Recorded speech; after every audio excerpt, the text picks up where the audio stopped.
ইরানের পারমাণবিক ইস্যুতে মাত্র ১.৫ মাসে পঞ্চম দফায় বৈঠকে বসেছে তেহরান ওয়াশিংটন। কিন্তু এত বৈঠকেও কোনো সমঝোতায় পৌঁছাতে পারেনি দুই দেশ। ইরান আগেই বলেছে আলোচনার নিষেধাজ্ঞা কখনোই একই সঙ্গে চলতে পারে না। সেই জেরেই সোমবার সংবাদ সম্মেলনে যুক্তরাষ্ট্রের থেকে নিষেধাজ্ঞা প্রত্যাহারের নিশ্চয়তা চেয়েছে ইরানের পররাষ্ট্র মন্ত্রণালয়ের মুখপাত্র ইসমাইল বাঘেই। আমরা আগেই বলেছিলাম ইন্টারন্যাশনাল অ্যাটমিক এনার্জি এজেন্সির তত্ত্বাবধানে আমরা পরমাণু ইস্যুতে সব তথ্য দিতে প্রস্তুত, কিন্তু দীর্ঘ সময় ধরে আমাদের উপর আরোপিত নিষেধাজ্ঞা নিয়ে যুক্তরাষ্ট্র আমাদের কিছুই বলছে না। নিষেধাজ্ঞাগুলো প্রত্যাহার করলেই আমরা একটি চুক্তিতে পৌঁছাতে পারব। একই সঙ্গে কিছু কিছু পশ্চিমা দেশ রাজনৈতিক উদ্দেশ্য হাসিলের জন্য একাধিক আন্তর্জাতিক সংস্থা এবং তাদের প্রক্রিয়ার অপব্যবহার করছে বলে জানান ইরানের পররাষ্ট্র মন্ত্রণালয়ের মুখপাত্র।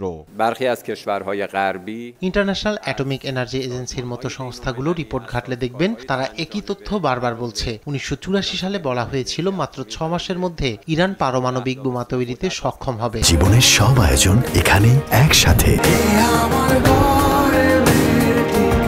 ৪০ বছর হয়ে গেল, কোথায় সেই বোমা? ইরানের শান্তিপূর্ণ পারমাণবিক কর্মসূচির ওপর বারবার আঙ্গুল তুলেছে ইসরায়েল। নিজেদের লক্ষ্য অর্জনের জন্য এসব আন্তর্জাতিক সংস্থা এবং তাদের প্রক্রিয়ার অপব্যবহার করেছে পশ্চিমারা।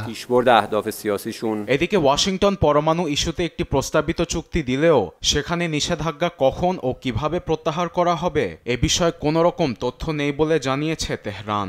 ইরানের কূটনৈতিক সূত্রের বরাতে বার্তা সংস্থা রয়টার্স বলছে প্রস্তাবিত চুক্তিটি যুক্তরাষ্ট্র গ্রহণযোগ্য বললেও সেটি প্রত্যাখ্যান করেছে খামেনি প্রশাসন। এ বিষয়ে সোমবার ইরানের পররাষ্ট্রমন্ত্রী আব্বাস আরাকচি সাফ জানিয়েছেন ইউরেনিয়াম সমৃদ্ধকরণের বিষয়টি চুক্তির মধ্যে থাকতেই হবে।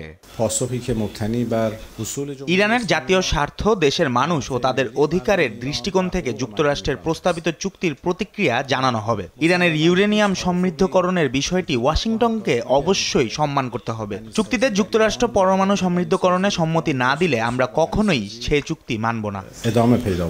এদিকে জাতিসংঘের ফাঁস হওয়া একটি প্রতিবেদনে বলা হয়েছে ইউরেনিয়াম সমৃদ্ধকরণে ইরান ৬০% সক্ষমতা অর্জন করেছে, যেখানে পরমাণু বোমার জন্য দরকার ৯০%। কোনো চুক্তিতে পৌঁছাতে না পারলে খুব শীঘ্রই পারমাণবিক সক্ষমতা অর্জন করবে তেহরান। আরবিদ আফসার, নিউজ ডেস্ক, দেশ টিভি।